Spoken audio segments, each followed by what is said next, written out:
భూలోకం నుంచి ఇద్దరు మనుషులు చనిపోయారు అనమాట. చనిపోతే అది యమధర్మరాజు దగ్గరికి పోతారు కదా, స్వర్గానికో నరకానికో పోతారు. అయితే అక్కడ అడిగిందంట ఆయన, అయితే మీరు ఇన్ని రోజులు 50 సంవత్సరాలు మీరు భూలోకంలో కదా, మరి భూలోకం నుంచి మీరు తెచ్చుకున్నది ఏంటిది, మీరు సంపాదించుకున్నది ఏంటిది అని అడిగిందంట.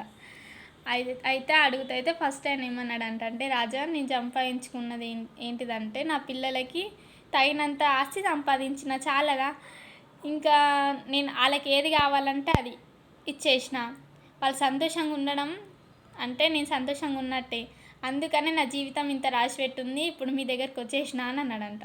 ఇంకొక ఆయన ఏమన్నాడంట తెలుసా, రాజా నా దగ్గర ధనం లేకుండొచ్చు, ధాన్యం లేకుండొచ్చు, నేను సంపాదించిన డబ్బులు కినంగా లేకుండొచ్చు, కాకపోతే నేను చేసిన కష్టం పైసలు నేను నా కడుపుకు తిన్నా, నా పిల్లలకి ఎట్టిన, మిగతా మిగిలింది నాకంటే పేదవాళ్ళు ఉంటారు కదా, వాళ్ళ గిడంగా నా డబ్బులతో కడుపు నింపిన, నాకు వచ్చిన దాంట్లో అట్లా చూసుకున్నా, నాకు ధాన్యం లేకుండా వచ్చి కానీ సహాయం చేసే గుణం మాత్రం ఉంది రాజా, నాకు సంపాదించుకునే స్తోమత లేకున్నా కానీ నలుగురు పెట్టి సంతోషపడినా అని అన్నాడంట.